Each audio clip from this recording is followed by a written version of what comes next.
preaching? Do you still keep teaching? Are you still faithful to God?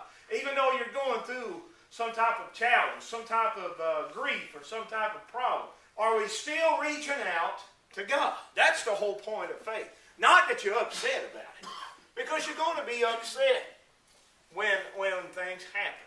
You're going to have, sometimes you just got to sit back and think and try to figure things out.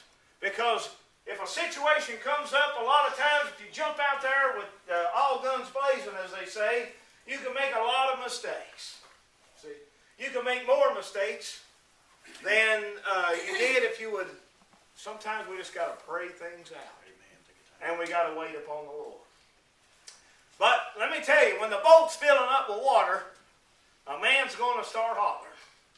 You know, you're out there on the sea and the waves are tossing you back and forth, and next thing you know, you look down and, well, it's just at my feet. And next thing you know, it's at my knees. And wait a minute. Wait a minute. And then you get these disciples, the Lord is downstairs in the... We're going to have to go down there and wake him up. We're going to have to go wake God up. You know, God's letting us slip here. We're going to have to wake him up. He don't know what's going on. But let me tell you, God knows what's going on. Amen. God knows what's going on in your life. God knows every hair on your head. He knows every situation that you have faced, are facing now, and will face in the future. But he said, let us pass over on the other side. In other words, we're going to get there, folks. He's telling us as a church, we're going to get there, guys, because I'm going to be right there with you. We're going to get there. We're going to get it done. We're going to make it. We're going to make it. How about that? We're going to experience, we're going to have trouble, but we're going to make it. When it's all said and done, we're going to make it. That's what our lesson was about today. Look at the prize. Look at the end. The end of all things is a hand. You know, this world is getting closer to it being over.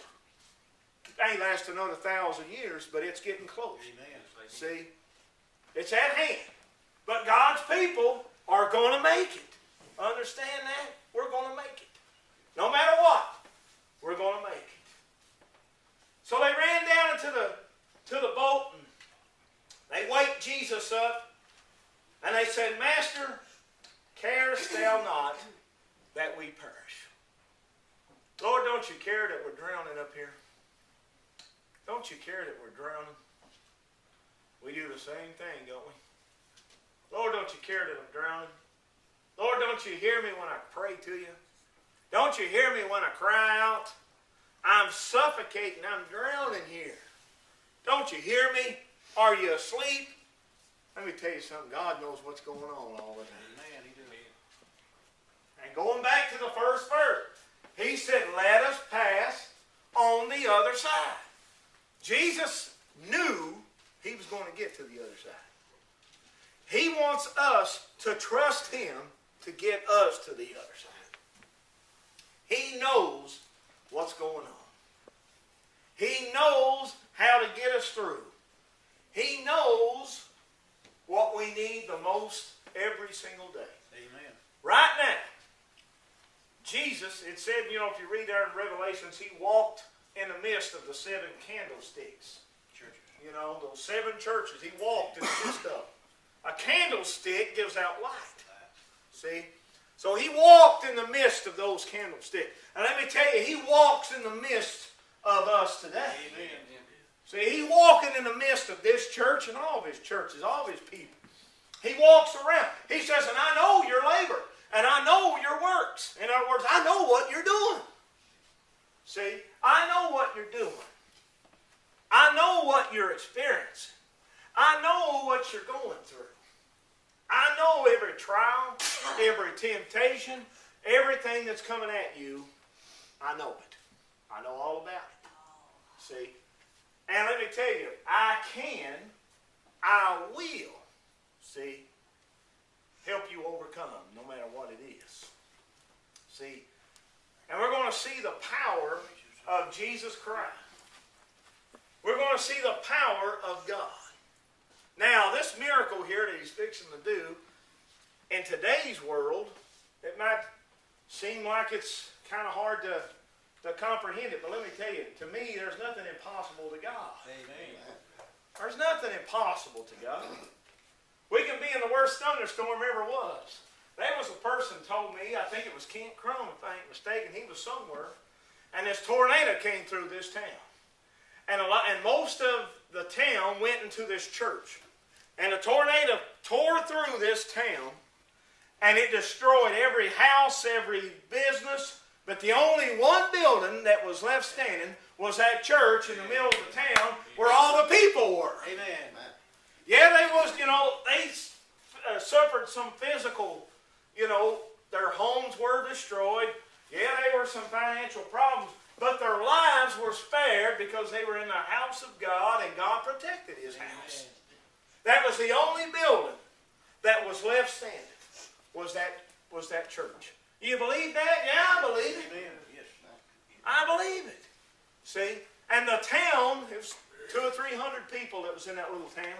They were all inside that church. And I reckon they were singing and they were having church, even though all their homes were being, because for that little short period of time, they found the peace of God right there in that little church. And they were all together praying and seeking God, protect us from this mighty storm, and He did. And that town was rebuilt. And the people went back to their businesses, and they went back to their homes, and it was rebuilt. See, it can be rebuilt. This church a few years ago, the old church burnt down. There was a fire. It happened right after a Christmas play. See, right after a Christmas play, there was a fire that burnt this church down, the old building. I'll say burnt the building down. But the church did not get burnt down. The church continued to go forward. Amen. See, and God had blessed back with probably better than you had before. See what I'm saying? He blessed us. Okay. Even though that was a trial, that was a hard time, God was still working. See, He was still working. So you see, there was a storm. There was a storm, but He got us through. Understand that? So see, we can look back at that. That's an example that you can tell the world. That's an example that you can give. Because it happened to you. See? It happened to you. So that's something you can go back and say, look, here's what we experienced. And God got me through. So they go down, they say, Master, don't you care that we're perishing? Lord, don't you hear me when I cry to you? Don't you understand what's going on in my life? I've done it. I'm sure you have too. I've said those words, because you're wondering, and where does the relief come from? Sometimes it comes right out of the blue. Sometimes a word from God comes and you get beat 13 to nothing. And that's another situation I ain't talk about, but I'm saying, see, sometimes God steps up in the midst of defeat. How about that? Yeah. See, it comes at the worst time. Where you think where you're at the lowest point. Here comes the word of encouragement. See, that says, Lord, you're right there. Well, Lord, I need you to strengthen me. Okay. Then we go out and get thrashed 13 to nothing, and all of a sudden here comes a word of comfort. Here comes God talking to you. See what I'm saying? To lift you up. And then you go home and you feel good because God has got you through, and you forget all about getting pounded 13 to nothing. That's another situation, but it happened. You see what I'm saying? I'd be all night if I explained everything going on, so I'll go on. But what we're getting at is the storm. The storm and the boat is getting full of water. Are you here tonight and you're in a storm and your boat is filling up with water? And then you start crying out, Lord, don't you care that I'm perishing? Don't you care that I'm sinking? And He arose. They come down and He arose and He rebuked the wind. And he said unto the sea, Peace, be still. Amen. Peace, be still. Lord, my heart is raging. Lord, the pressure is getting to me. Peace, be still. Speak the word.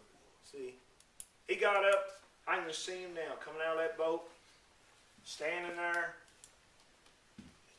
putting out his arms. Peace, be still. And that old storm was calmed right there. I bet you, I tell you what, we've been down on the lake, and I know if anybody's been camping out or whatever, you sit there on that lake and you hear them waves. Man, that's some of the most peaceful noise it's beautiful. I mean, you can just sit there and, but you man, here's a storm, and then all of a sudden Jesus says, peace, be still, and all of a sudden, you got the storm of life. Yeah, thank you. Everything's coming, everything's crashing, everything just seems like you're caving in, and all of a sudden Jesus speaks to your heart, and he says, peace, be still. And all of a sudden, all that stress goes away. All that concern just goes away. And then you start thinking, what a mighty God we serve. Amen. What a powerful, mighty God. We serve a living God. He's not dead. He's not asleep. He's not on vacation. He's a mighty God. And he says, peace, be still. Heard a story there today.